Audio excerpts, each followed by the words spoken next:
Bien, sigamos adelante con Responsive Web Design. Ya hemos visto cómo trabajar con el viewport, Meta Viewport. Ahora viene algo muy importante. Si ustedes recuerdan, yo les dije que todo lo que hacía a los sitios responsivos lo íbamos a hacer con HTML y CSS. Bien, como ya vieron en el primer video, la intro, la parte del HTML es este Meta Viewport. Pero a continuación va la parte de CSS, que es cómo complementa y cómo se empiezan a asociar entre sí HTML y CSS para que cuando entre cualquier tipo de dispositivo el sitio aparezca correctamente. Entonces ahí es donde entra en juego lo que se conoce como los Media Queries. Los Media Query, como lo dice acá la página de W3 Schools, no es más que una regla de CSS que va a incluir propiedades de las que hemos visto anteriormente si algún tipo de condición es verdadera, como dice por aquí. Entonces, ¿de qué trata estas reglas para que nosotros podamos hacer un sitio responsivo? Bueno, hasta ahora nosotros siempre habíamos trabajado con lo que era CSS y no estábamos pensando en qué dispositivo estamos apuntando, sino que directamente era para cualquier pantalla. Nunca habíamos especificado el tamaño.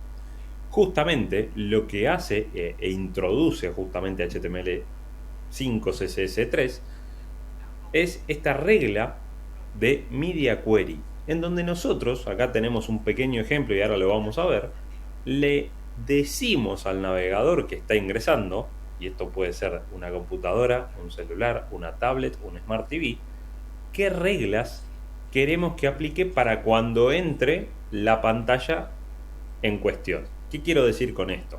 No es lo mismo que entre una pantalla cuyo ancho máximo es de hasta 600 píxeles que entre una computadora como la que estoy trabajando yo, que tiene como mínimo creo que 1300 píxeles.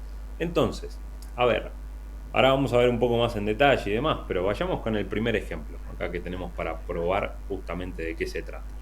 Acá me dice, la regla de CSS está hablando de, bueno, cuando entre una pantalla cuyo ancho máximo sea de hasta 600 píxeles, el color de fondo tiene que ser celeste.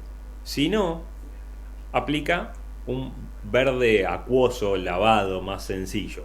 Fíjense qué pasa, acá a la derecha tenemos el tamaño, digamos, de ancho de la pantalla. Estamos en 705 píxeles. Fíjense lo que va a pasar cuando yo me acerque.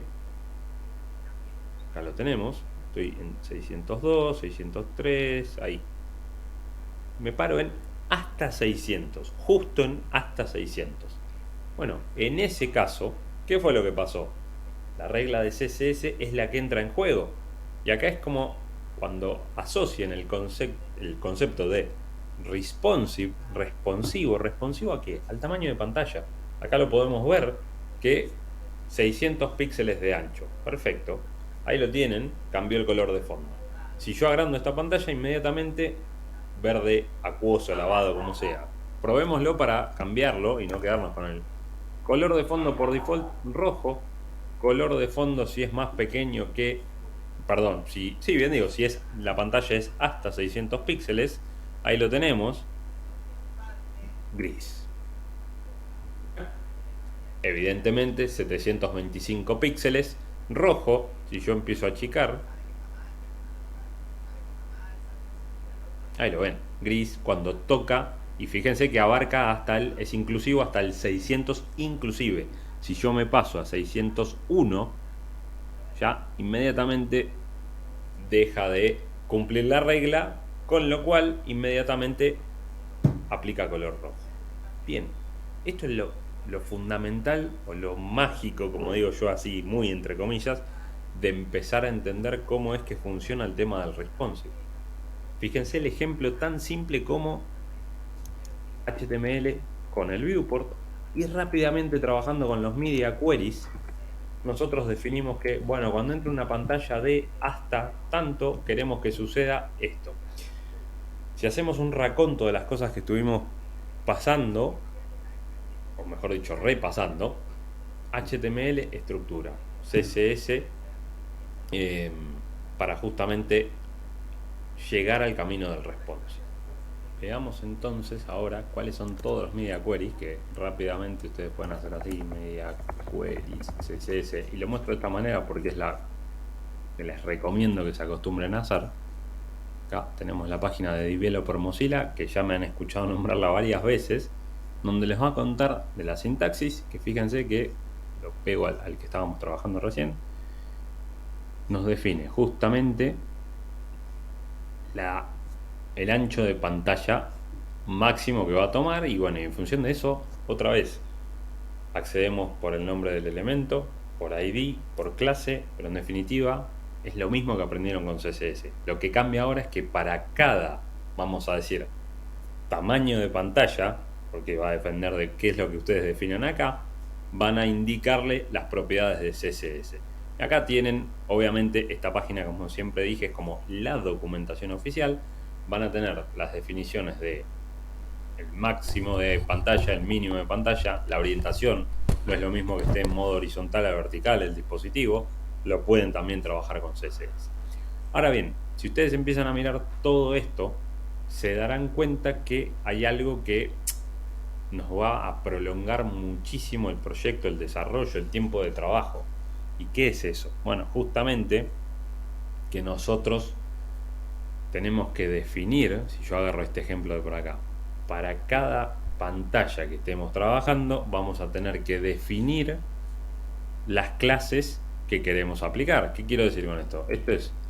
Esto lo está aplicando para todas las pantallas cuyo ancho sea mayor a 600 píxeles.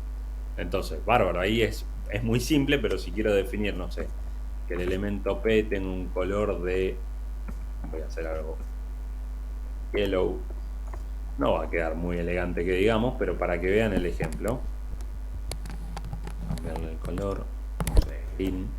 Entonces, en este caso, acá lo pueden ver, si la pantalla es mayor a 600 píxeles, color amarillo. Si es más pequeño, verde. La combinación de colores que elegí queda horrible, pero es para graficar que lo vean. Ahora bien, esto supone muchísimo tiempo de desarrollo, con lo cual yo lo primero que los invito a empezar a considerar es lo siguiente. Cuando ustedes trabajen en un proyecto y venga un cliente y les diga, porque ahora está muy de moda, no, quiero un proyecto full responsive. Bueno, full responsive, vamos a ver por acá, vamos a imágenes, están hablando de dispositivo celular, tablet y escritorio. Acá lo pueden ver, esta imagen a mí me gusta bastante, que siempre arranquen por celular y van creciendo, celular, tablet, desktop, Smart TV. Pero, y acá es lo importante, si ustedes lo trabajan de esa manera, y el cliente viene con ese requerimiento, y les dice, quiero full responsive y quiero que hagas los media queries todos tuyos, o sea, cuando digo todos tuyos es todos desarrollados, ellos llevan mucho tiempo. Ustedes tienen que armar para cada dispositivo cómo se va a ver el sitio, la estructura. Luego de la estructura, que la tenemos definida, la parte de presentación, la capa de presentación, CSS, pero es un CSS por cada dispositivo o tamaño de pantalla estándar, familia de pantalla al cual estén apuntando. Con lo cual, eso lleva mucho tiempo de desarrollo. ¿Qué les quiero decir con esto? Primero, que coticen correctamente un proyecto de esa magnitud, porque es mucho tiempo de desarrollo. Y lo segundo es que pregunten si no pueden usar algún tipo de librería full responsive. Y ahí es donde doy vuelta a la página. Y fíjense que yo acá tenía preparado algunos links. Cuando digo librería full responsive, van a encontrar en el mercado una que se llama Bootstrap, que justamente no voy a entrar en detalle porque en el próximo video lo vamos a estar viendo, pero me va a permitir, justamente con definiciones de clases, crear sitios responsivos sin tener que andar escribiendo absolutamente todos los media queries para todo. Lo mismo sucede con Foundation y lo mismo sucede con Tailwind, que es uno que se está poniendo muy de moda últimamente. A ver, acá lo importante, o lo que yo remarco mucho y que es clave que lo entiendan. ¿Por qué es importante arrancar por el viewport? ¿Por qué es importante arrancar por los media queries? Porque si ustedes no pasan por ahí, no pueden llegar a destino a donde ustedes pretenden, que es hacer un sitio full responsive. Entonces, lo primero que tenemos que tener en cuenta es la parte teórica. De esa parte teórica nosotros ya sabemos viewport, media queries. Ya sabiendo eso, ustedes pueden crear cualquier sitio responsivo y sin usar ninguna librería. Ahora, ¿cuál es el beneficio de estas librerías? Acá es como una ayuda a memoria de todo lo que pueden hacer con Bootstrap. ¿Cuál es el beneficio de trabajar con alguna librería? Que ya vienen un montón de clases dadas, fíjense, y ustedes van a trabajar, de hecho, me adelanto un poquito más, sistema de grillas, yo les hablé del sistema de grillas. Bueno, fíjense una cosa, a mí me importa la parte teórica. Acá está. Yo les acabo de mostrar cómo hacer los breakpoints, que son estos media queries, hasta dónde corta y cambia, que es esto de acá. Bueno, che, si la pantalla es hasta 600 píxeles, hace estas reglas. Si es más de 600 píxeles, hace estas otras.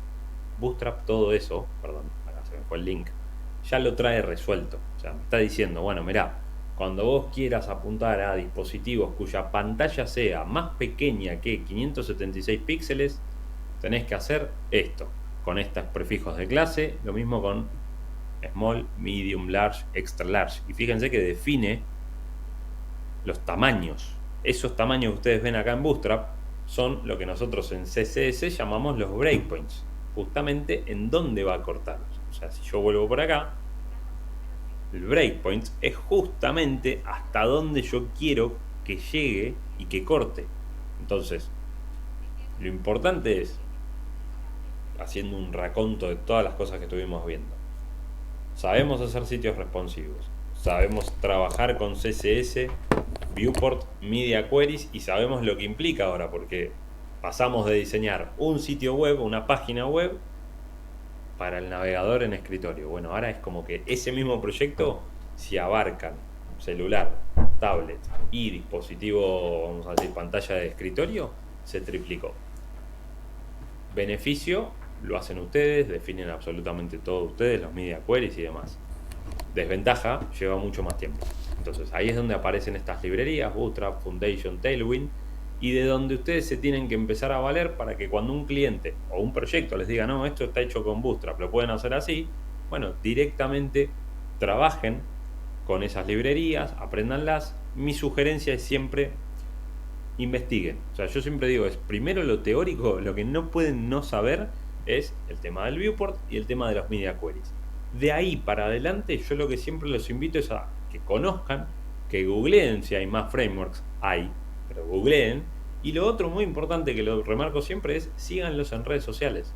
O sea, tanto la página de Developer Mozilla, después Bootstrap, Foundation, Tailwind, vayan siguiéndolos en redes sociales para que ustedes vayan viendo justamente cómo se van actualizando, qué es lo que pueden hacer, qué es lo que no pueden hacer, porque cada proyecto que realicen, que desarrollen, va a ser distinto y las necesidades de cada uno de esos proyectos va a cambiar y va a haber muchos clientes que sean flexibles y los dejen trabajar con librerías, lo que a ustedes les va a permitir ahorrar muchísimo tiempo.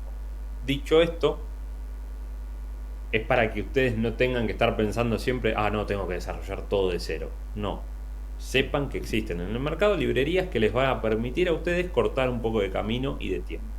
Así que, dicho esto, los veo en el próximo video y seguimos adelante.